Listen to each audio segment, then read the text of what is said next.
ফলাফল জানার সাথে সাথেই রাজধানীর স্কুলগুলোতে শুরু হয় শিক্ষার্থীদের বাঁধভাঙা উল্লাস। নিজেদের অর্জনকে নেচে গেয়ে উদযাপন করায় ব্যস্ত ক্ষুধা শিক্ষার্থীরা। জীবনের প্রথম পাবলিক পরীক্ষা পিএসসি পাশ করা শিক্ষার্থীদের আনন্দ ছিল আরো বেশি।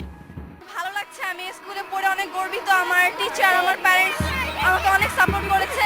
আমরা খুবই গর্বিত যে আমরা এই স্কুলে এত ভালো রেজাল্ট করতেছি।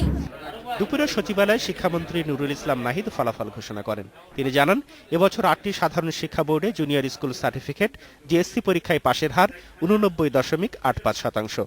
মাদ্রাসা বোর্ডের অধীনে জেএসসিতে 93.5% শিক্ষার্থী পাশ করেছে। জেএসসি জেডিসি মিলিয়ে এবছর জিপিএ 5 পেয়েছে 1,56,235 জন, যা গত বছরের চেয়ে প্রায় 16,000 কম। জিপিএ 5 পেতে গেলে সব বিষয়ে শতকরা 80 বেশি পেতে হবে।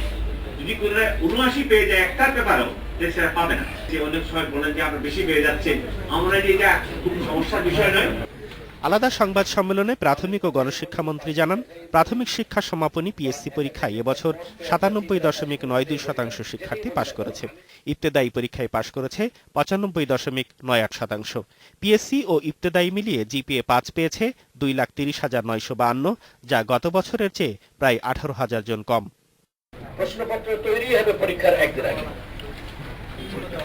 সারা দেশের জন্য আমরা অঞ্চল ভাগ করে পরীক্ষার আগের দিন রাতেই আমরা দিয়ে দিব আমাদের ডিসি সাহেবদের কাছে এই প্রশ্নপত্র। এবছরের ফলাফলে পাশের হার ও শতভাগ পাশ করা প্রতিষ্ঠানের সংখ্যা বেড়েছে। জেএসসিতে দেশসেরা Rajuk Uttara model school and college, আর প্রাথমিকে দেশসেরা হয়েছে ঢাকার মণিপুর স্কুল অ্যান্ড কলেজের শিক্ষার্থীরা।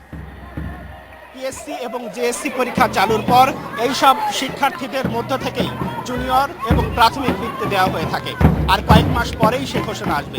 এসব শিক্ষার্থীদের মধ্যে যারা সেদিন বৃত্তি পাবেন তাদের আনন্দ বেড়ে যাবে আরও অনেক গুণ। Sujan Mehedi, independent news, Manipur school, Dhaka.